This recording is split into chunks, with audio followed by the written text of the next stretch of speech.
60% mental and 40% physical. Math was never our strong suit, but breaking down Ohio State football is. Sit back and join us for BuckeyeGrove Instant Access, part of the Unscripted Ohio Podcast Network. You can do it! Brought to you by BuckeyeGrove.com. Post-game thoughts, immediate analysis, and much, much more to put the big game into perspective. Without any further delay of game, here's your host, Kevin Noon. Kevin, goddammit.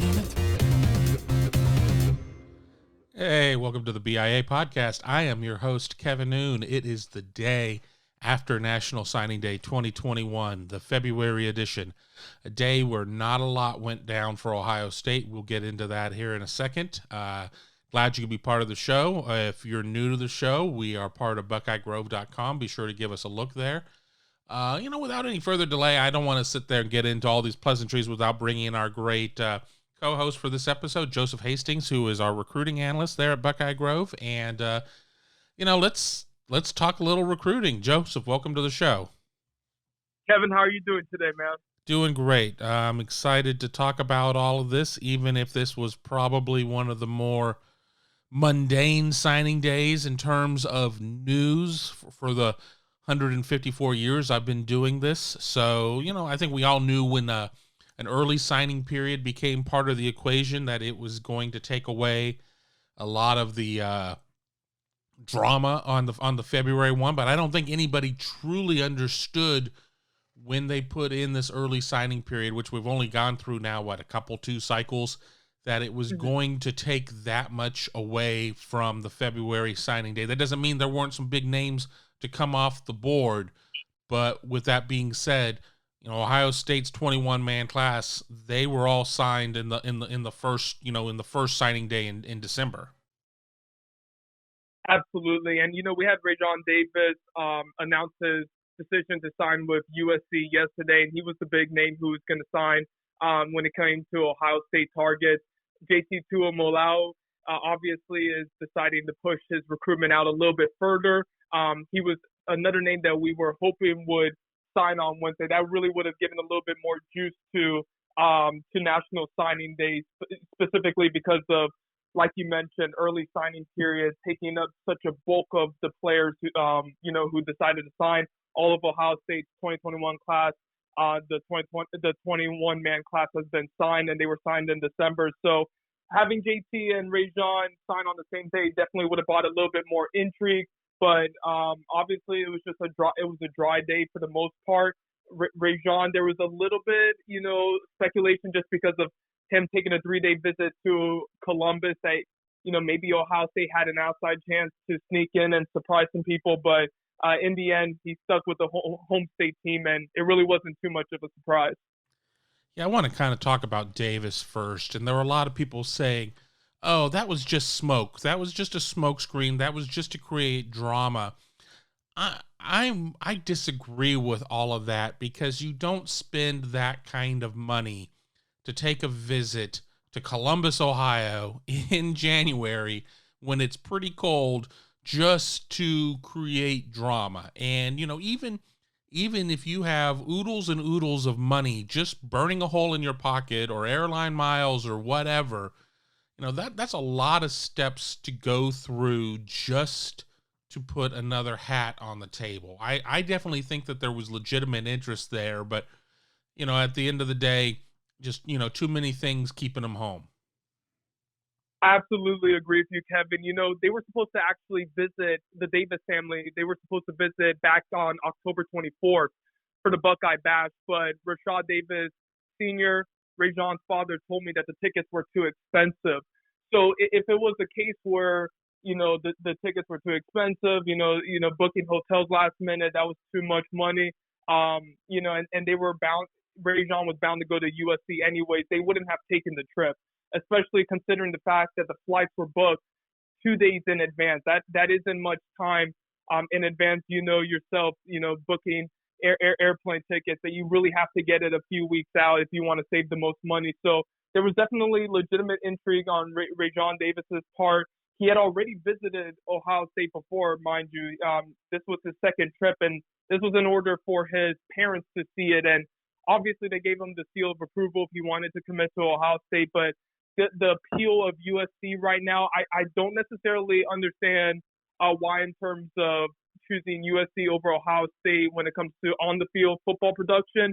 Ohio State's obviously been the better team over these past few seasons. They're the team that's trending upward in comparison to USC, but you can't take away from the Trojans what they've done on the recruiting trail recently, reeling in Corey Foreman, a five-star defensive end, reeling in Damani Jackson in the 2022 class. He's a five-star cornerback.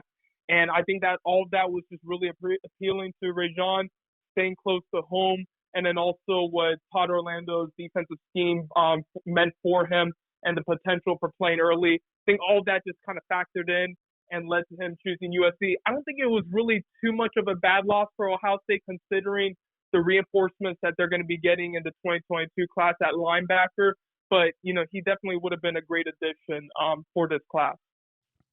And when you look at a lot of programs out there, I think one of the keys of success is keeping guys home. And USC, for all of their issues, for whatever you believe is, the future for Clay Helton, whether or not he's going to be there for 1 year, 10 years or whatnot, if you can keep guys home, that's a good first step. Obviously, Ohio State has been able to keep guys at home in terms of the state of Ohio, but Ohio State has also been able to make a lot of progress at places by finding weakness and be able to recruit guys, whether it was, when Texas was down, and be able to go into the state of Texas or go into the DMV area, or go into New Jersey or wherever. So, it was much more of a critical recruitment for USC to be able to keep Rashod home than where it would have probably been it certainly is a position of need, as Ohio State had its top 4 linebackers leave from the 2020 team. But, it also would have probably been a big ask to sit there and expect somebody to come in as a true freshman and be able to step right in there. And, we've talked about on other BIA podcasts here, the BuckeyeGrove Instant Access show, about Ohio State potentially looking at the transfer portal as well. I want to shift gears here in this first segment and talk a little bit more about JT Tuimoloau. And apologies if I'm not getting my Polynesian names exactly right. But as expected, did not sign on National Signing Day. There's a little bit of a misnomer there that it's just a day. It's the first day of the signing period. And there is a window of time where you can sign that letter of intent. But you don't have to sign a letter of intent to be able to go and play college football. There are other measures in place in terms of signing other financial paperwork. So the thought is that JTT, as I like to call him, now is just trying to outweight the NC2A. And it sounds like maybe we could see visits, at least in an unofficial capacity, be open by mid-April potentially. Nothing has been voted on that front to my knowledge. But, if there's a player that you're willing to wait for, I think JTT is that kind of guy and would really solidify a very solid defensive class for Ohio State in 2020. Oh, absolutely. I completely agree with you. Putting him on opposite end of Jack Sawyer, that's just a defensive end group right there that's going to wreak havoc for the next 3 to 5 years at Ohio State. And like you said, he's somebody that you're worth waiting on. He's super athletic. I honestly, looking at his film, I thought he could have been a top 5, top 7 type tight end in this 2021 cycle just because of how athletic he is. He's a basketball player as well, standing at around 6'4". He really causes havoc along the defensive line because quarterbacks just can't throw it past him. He'll jump up, bat the ball down near the line of scrimmage. He's very athletic, can get past slower offensive tackles. I really like everything about what JTT brings to the table. And his recruitment has been one of, I don't want to say the strangest, but definitely one of the most interesting that I've covered in a long time because not his mother, his father, his uncle, his trainers, his coach, no one is giving anything away.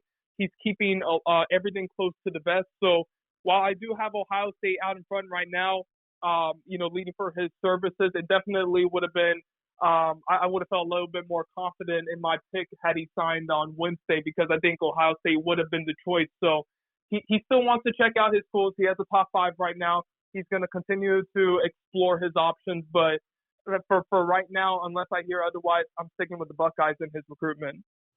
And then obviously Ohio State went into the same area and was able to get wide receiver Emeka Egbuka, another kid out of the state of Washington.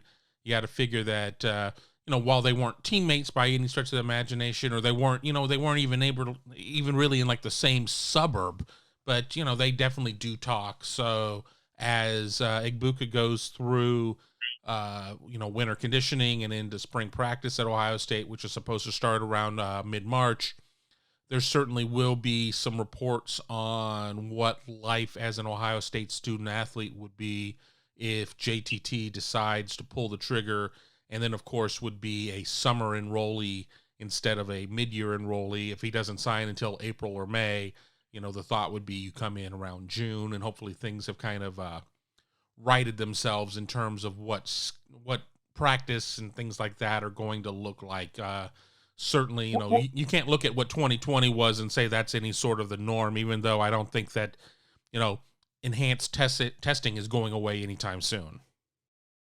For sure. And I definitely wanted to circle back to that Washington connection that you brought up with Emeka Egbuka. We also have to remember that G. Scott Jr., an incoming freshman for Ohio State, was teammates with JTT at Eastside Catholic there in Bellevue, Washington. So that's another important connection there. And we saw something similar occur when it came to Jaheim Singletary's recruitment, where Sean Wade, from the Jacksonville area, played for Ohio State, and his father, Randy Wade, spoke with Jaheim about Ohio State. And then you also kind of have a similar situation here with G. Scott Jr. and his father, being in communication with JTT. So I think there's definitely some connections there. There's going to be a level of comfort at Ohio State with some of the familiar faces that he knows. He also, JTT, I'm speaking of, definitely has an appreciation for Coach Larry Johnson and the development of defensive ends that he's pretty much put on his resume over these past few years. I spoke with his uncle about that a couple of months ago, and so he's definitely taken into account what he could do under Johnson's tutelage. I just think there are a lot of factors going in Ohio State's favor. They're not out in front by a wide margin, though, because if they were, in my opinion, he probably would have signed even without taking a visit. Travion Henderson didn't take a visit to Ohio State, and he still signed. Prospects have done that before with other schools. So I don't think they're out in front, like they're the clear-cut number. They're definitely going to sign him, but there's just a lot going in their favor right now, and I'm still sticking by my pick for the time being. And with that story, that will be to be continued for certain. I want to reset here. You're listening to the BIA Podcast. I am your host, Kevin Noon. I'm joined by Joseph Hastings, and we are talking Ohio State recruiting. We will talk about 2022 on the other side of a break here in a couple minutes. But before we go to that first break, I want to talk about Ryan Day and his staff and what makes them so successful on the recruiting trail. And I want to kind of set that up by saying when Ohio State goes from Jim Tressel, somebody who really locked down the state of Ohio in a way that John Cooper wasn't able, his predecessor, and then be able to go and kind of cherry pick some guys from a couple of other states.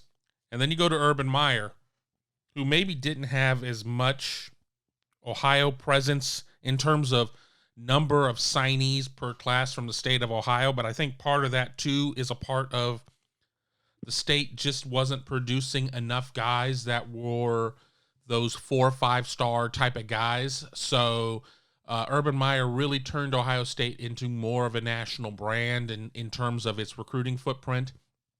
Urban Meyer leaves the program. In comes Ryan Day. I think everybody's like, well, we think Ryan Day can coach. I'm not sure he's going to be able to recruit at the same level.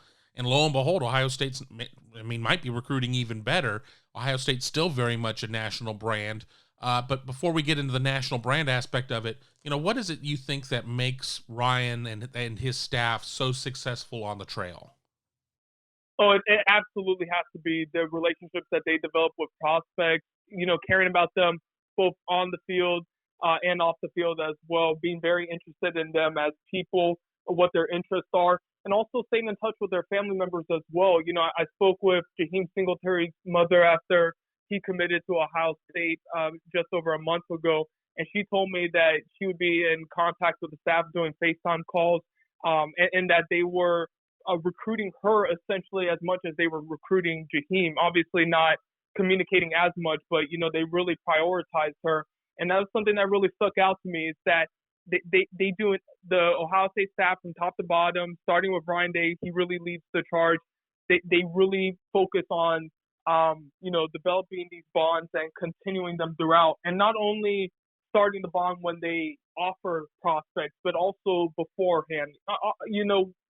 Contact with underclassmen and with junior prospects early on in their process definitely is a little bit more limited, but they somehow find a way to be able to stay in touch with them. Benji Gosnell told me that they would go through his coach, and that Zoom calls would be, set up, and, he would be able to speak with them months before he even received an offer from the program. So I think that really is what kind of led to Ryan Day's staff being able to put together what Rivals has as the number 2 overall class in the 2021 cycle, and why they're far and away the number 1 team in 2022. Just those relationships with both the prospects and the parents and family members in general, it really sticks out to them and means a lot to them when making their final decision. And then back to the point on the national brand, and I think you sit there and you look, and we'll stay in 2021 since we're on this half of the break right now. I mean, you go in and you get guys like Jack Sawyer, who, is in Pickerington, where I live, of all places. So, guys that are 20, 25 minutes from campus, but then they're able to go out and get a Donovan Jackson out of Houston. You're able to go out into the East Coast and get, Trevion Henderson and Evan Pryor. You're able to go out to the Pacific Northwest, a place where Ohio State really, year in and year out, has not had much presence outside of G. Scott and then picking up Emeka Egbuka, and so on and so forth. I mean, it really has become that national brand. And, I think that for Ohio State fans, who are just too close to the program, they're like, well, Ohio State's always been a national brand. But I think it's really elevated even more, maybe just even during the college football playoff era, which has started since 2014, where, while Ohio State maybe has not been in every single one of them, or almost every single one, the way that Alabama has, Ohio State very much is there year in and year out, and that only adds to that national allure. No question about it. And when you're able to recruit prospects from, states that are filled with talent like Texas, and, you're able to go into Florida like they did back in January with Jaheim Singletary, that just helps to assist in the recruiting efforts of other prospects in that state. I mean, you have to imagine that Quinn Ewers is going to assist. Quinn Ewers, the 5-star quarterback commit in the 2022 class, and he's going to assist in helping recruit some other guys in the state there. Cam Dewberry, the offensive tackle, in Texas, and also Amari Auber, the Rivals 100 defensive end.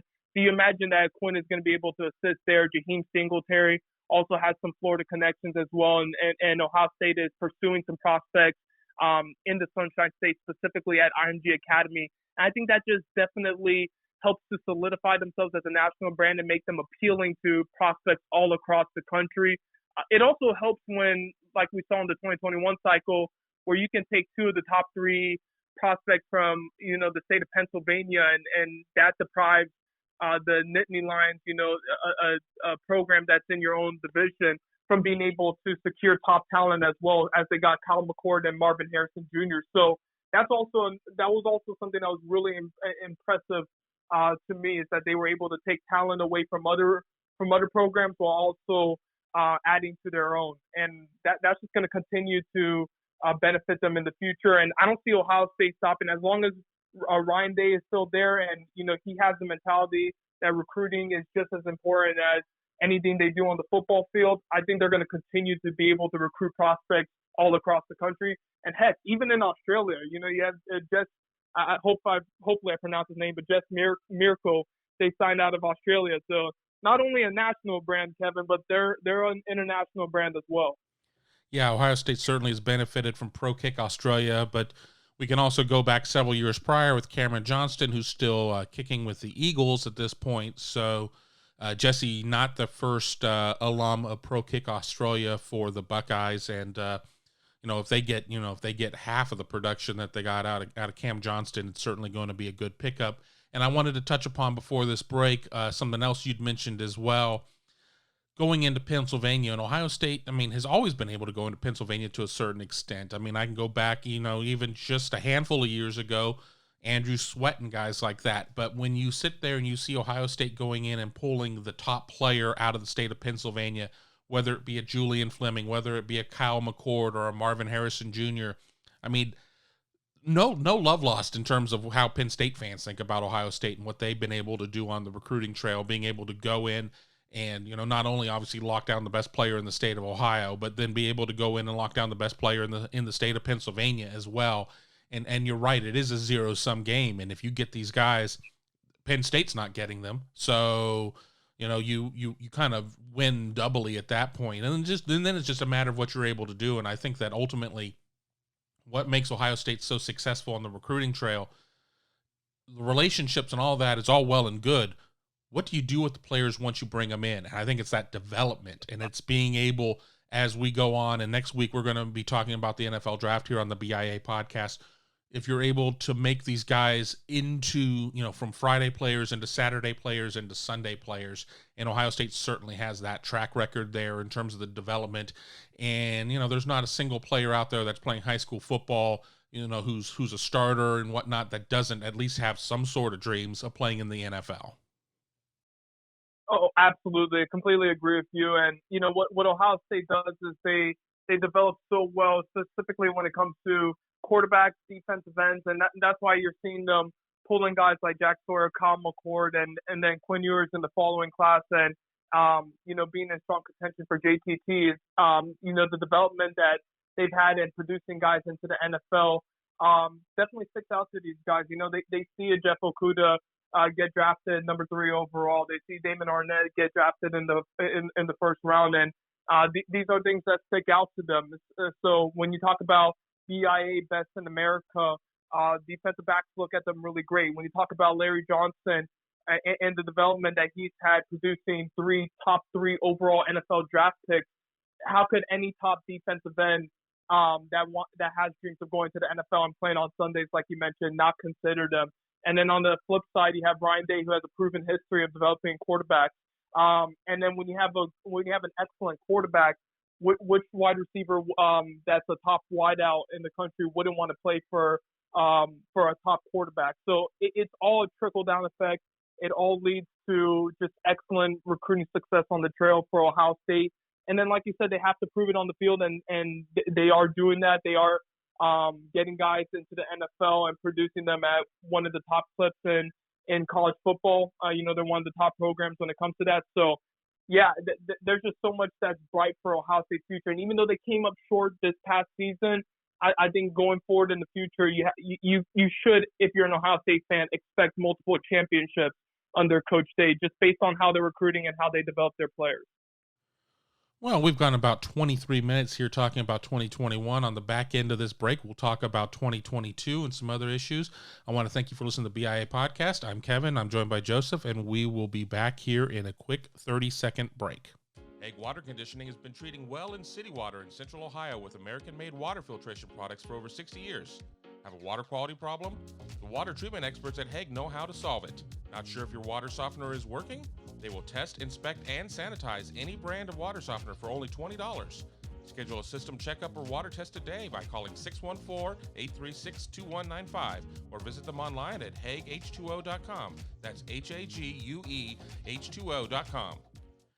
Welcome back to the BIA Podcast. I am your host, Kevin Noon, and before I bring Joseph back in, right before we were decided to record this podcast, I was talking to the guys over at Hague, and they're such great guys. And I'm not only, they're not only a sponsor of this show, but I'm also a customer of theirs. I do have some of their water treatment products here in my house. So, give them a call. Be sure to support that Buckeye-owned business. It just means the world to everybody there. Buckeyes taking care of Buckeyes. So give them a call, get that water test, check them out. But let's get back to talking a little recruiting here on the BIA Podcast with Joseph Hastings.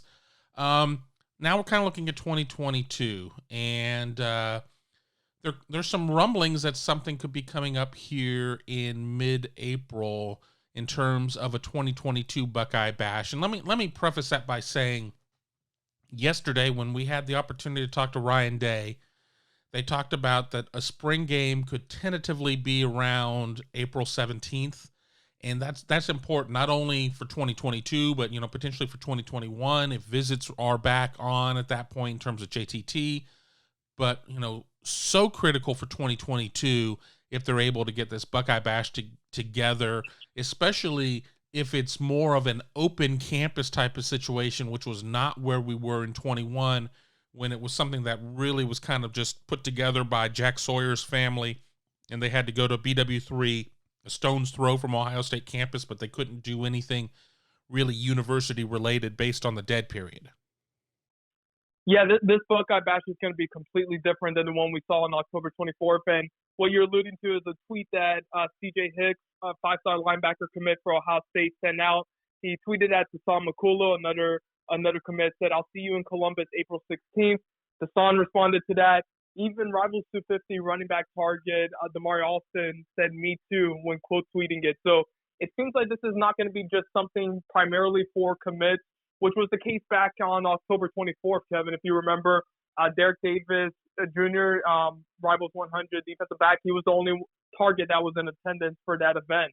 And this one here, we already have Damari expressing interest. I imagine, over these next several weeks, there's going to be more prospects who, especially if the dead period ends on April 15th, who will be heading out to that Buckeye Bash event. What we're assuming would be the 2022 Buckeye Bash event on April 16th. So this would be excellent for Ryan Day's staff to open up the dead period, which has been, when April 16th arrives, would have been in effect for over a year, to open it up with a bunch of 2022 targets and commits coming together, being on campus, being able to interact with the coaches.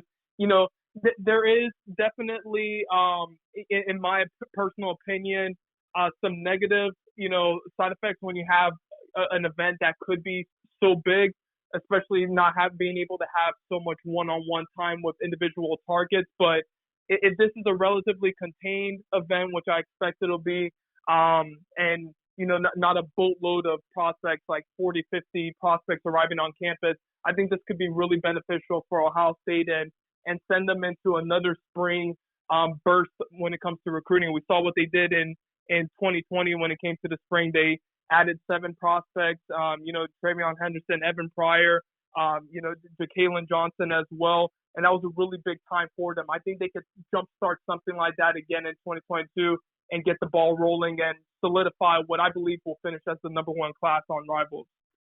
A lot to unpack there. And I want to say, though, that if this is the 16th and the spring game's the 17th, it's really no different than just spring game visits in a lot of instances. So, I think that they would be prepared for a large situation. I think that just doing this multi-day situation, especially for out-of-state guys, would be the important part. And you might not want to over-encumber that, but, you haven't had guys on campus to come out and tour the facilities and eat the pizza and everything like that in such a long time. But, so important for guys like Jaheim Singletary, Quinn Ewers, and Caleb Burton out of Texas, Benji Gosnell, Bennett Christian, Tassan McCullough, guys like that, your out-of-state guys who maybe have never been on campus, maybe have been on campus once. So, very important in that instance. And then if we're able to identify some top guys, there certainly are a lot of names that we're not necessarily going to get into all of them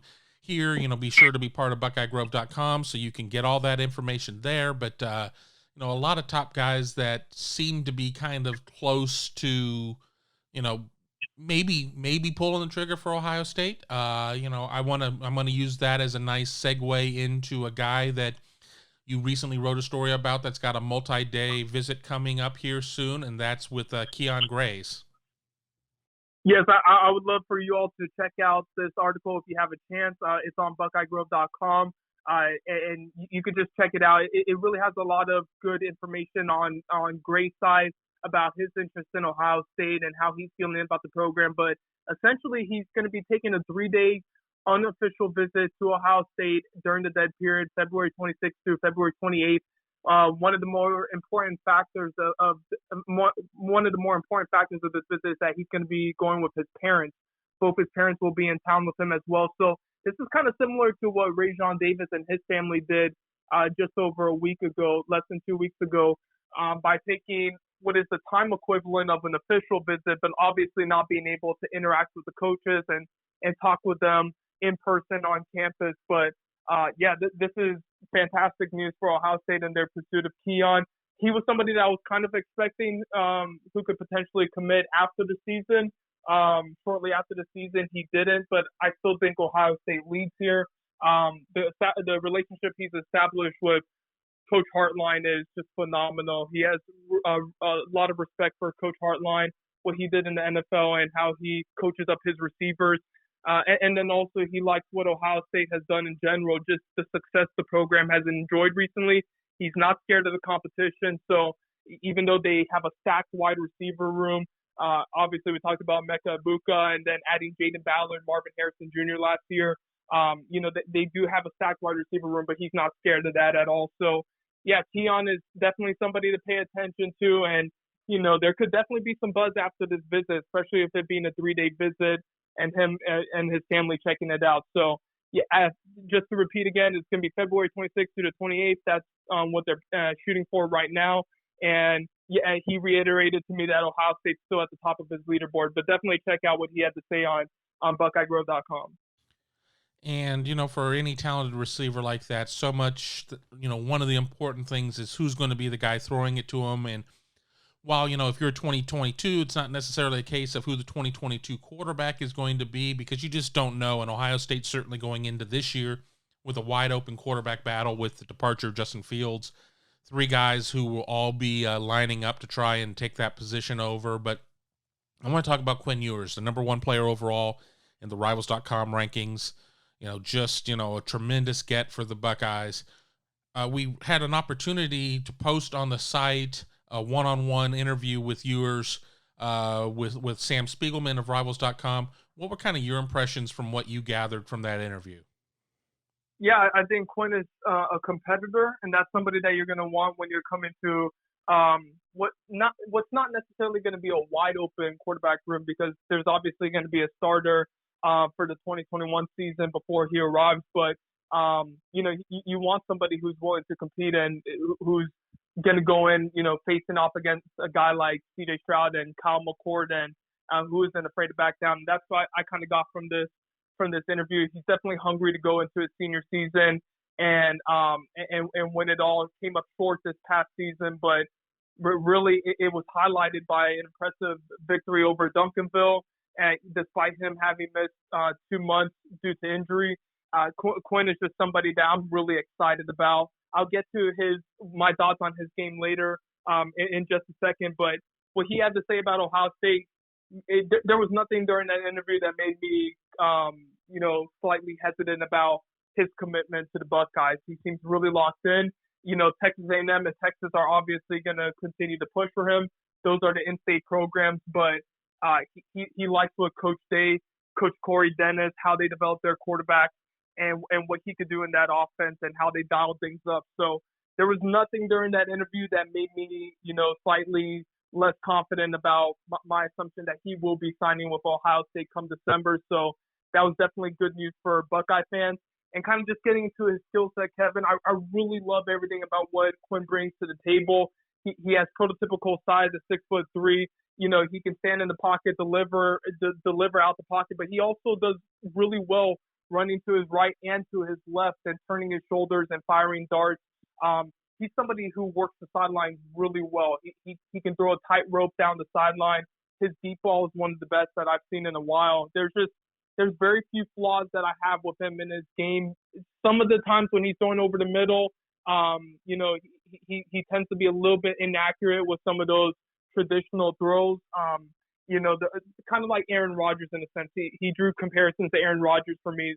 So those off balance, those weird sidearm angle throws he can make, but sometimes with the traditional standard throws, they get him a little bit. But yeah, there's very few flaws that I see from him in his game, and he seems hungry to improve on his skill set for his senior season and then come into Columbus next year and really do some damage. And I'm not going to announce any dates because Joseph and I don't know them yet, but we certainly have a trip to Texas planned here at some point, and Quinn Ewers is certainly somebody that we plan on seeing when we get out there. So be sure to keep track of everything that we do over at BuckeyeGrove.com for the latest on that. But, if we're being completely honest, we'll just show up in Texas. We're not going to announce it in advance. We don't want anybody, we don't need our groupies catching up with us while we're there. We kind of want to just sneak in and sneak out before that all goes down. But, I want to kind of wrap up the show answering a question over on the Horseshoe Lounge as part of Buckeye Grove from Mike 11, who wanted to talk about offensive line and defensive line recruiting for the class of 2022. And if you sit there and you look at what Ohio State has so far, nobody on the defensive line yet, and only one offensive line with Tegritus Shabola.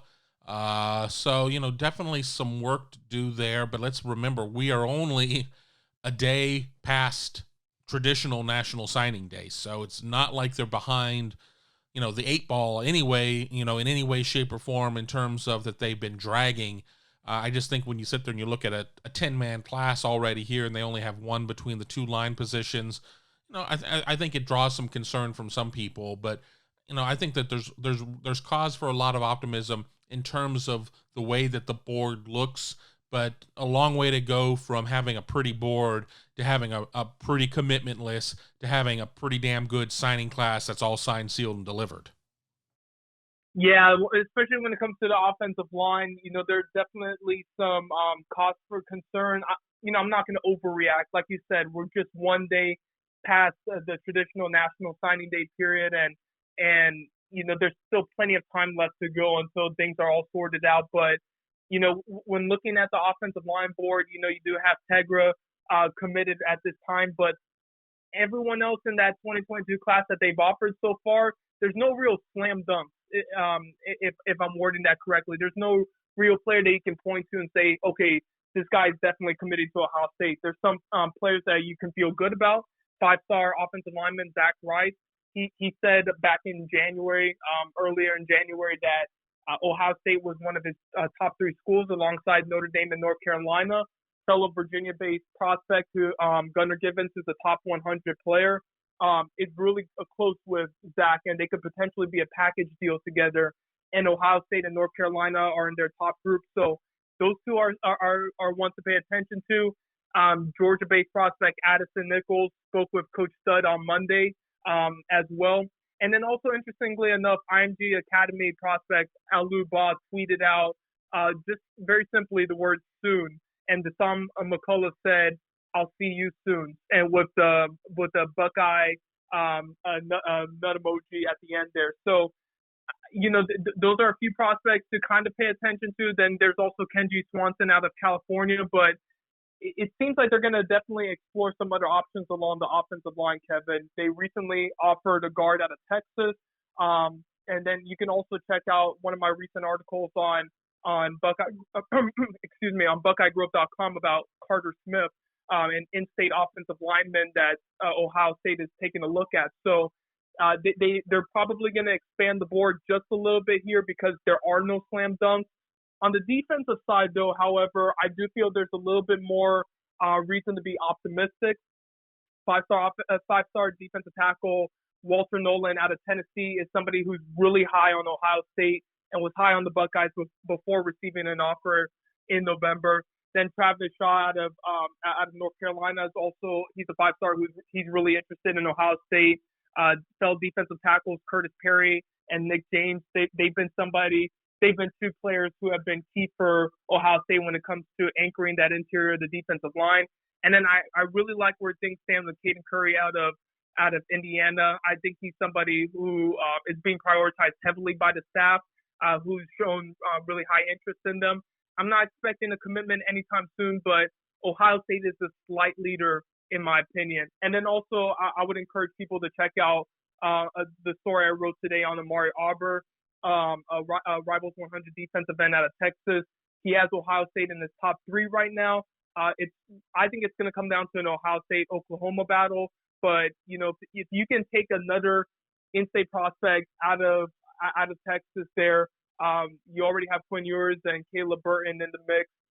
That just bodes well for Ohio State recruiting in the state in future cycles. So, yeah, definitely, I'm a little bit more optimistic about Ohio State's chances when it comes to landing more top defensive linemen than offensive linemen. But as you mentioned before, there's still a lot of time left. The board is pretty wide open for them right now, and it kind of remains to be seen. I'll once again mention there's no slam dunks that I'm seeing right now when it comes to their recruiting in the trenches.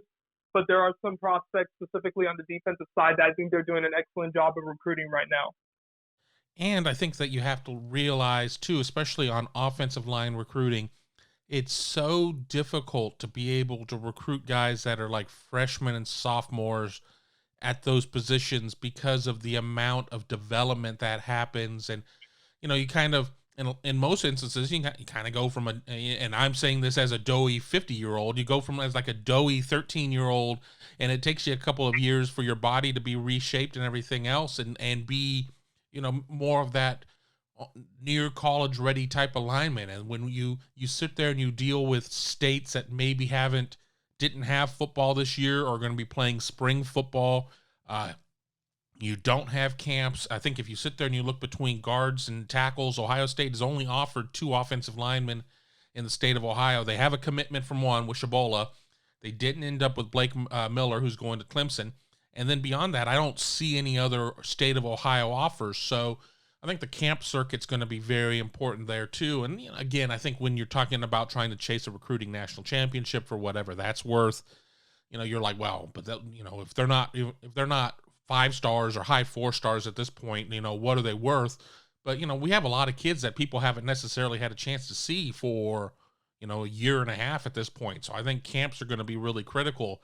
And for people who are concerned about offensive line recruiting, let's see if we do have camps. Let's see if we have the national circuits with, Nike and with the Rivals Camp Series and with Under Armour and whatnot. Let's see what happens if we're having the university camps, if those are going to be a situation that we're going to have, and, kind of maybe revisit that stuff come, I don't know, July. And Kevin, I do want to jump in and talk about a couple of things that you mentioned. You talked about the development that offensive linemen go through. Keontae Goodwin was somebody I didn't mention in my previous response, but he's somebody who underwent, if you look it up on Twitter, just a ridiculous physical transformation over this past year or so. So, and that has really led to more interest from other programs. And then also going on to your point about in-state offensive linemen not really being offered, Emil Wagner, a Rivals 250 offensive tackle.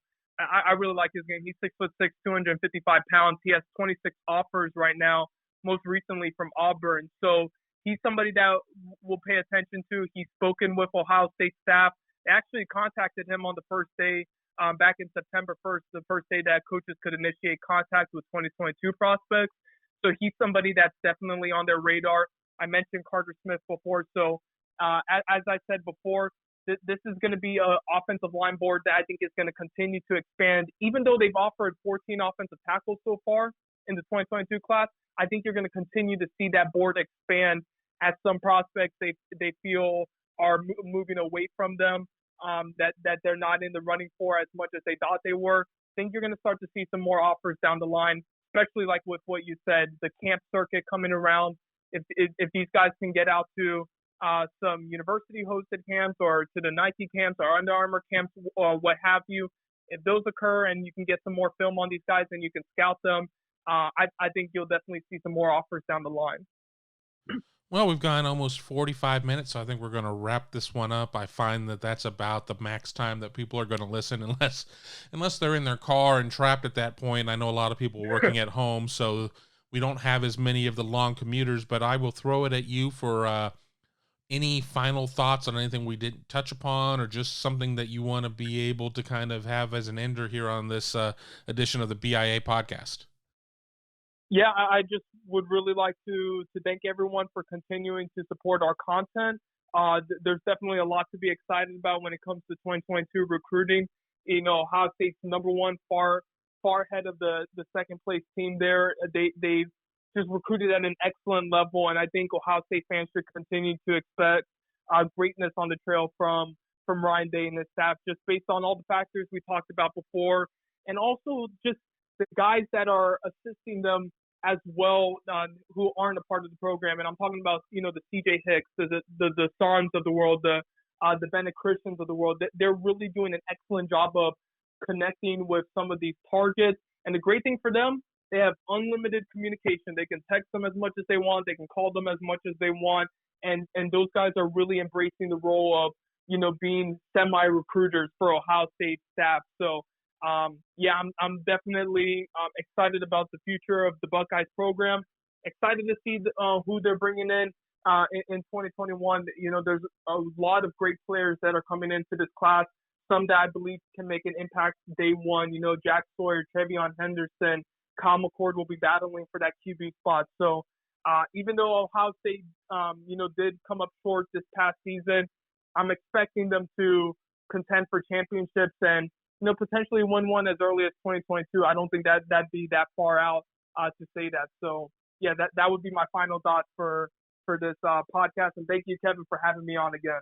And Joseph, thank you for being part of the show. And thank you to everybody out there for listening. If you're not a member of BuckeyeGrove.com, be sure to give us a look. If you have any questions, you can always reach me at kevin@BuckeyeGrove.com. Again, that's kevin@BuckeyeGrove.com. Or on social media over at Twitter at Kevin_Noon. That's Noon. For those of you who were wondering if there was an E or some weird spelling to it, there is not. It's just like 12 o'clock. But we are going to call this a show, and I want to thank you all for listening. We will be coming back next week to talk about the NFL draft and any other news as it happens. For Joseph, I'm Kevin. Thanks for listening, and we will talk to you again here very soon. Be sure to stay up to date with Buckeye Grove Instant Access when the news breaks or after the big game. Exclusively at BuckeyeGrove.com or anytime on SoundCloud, iTunes, Google Play, or Stitcher as part of the Unscripted Ohio Podcast Network. Hit that subscribe button so you can stay in the know and never miss a single episode.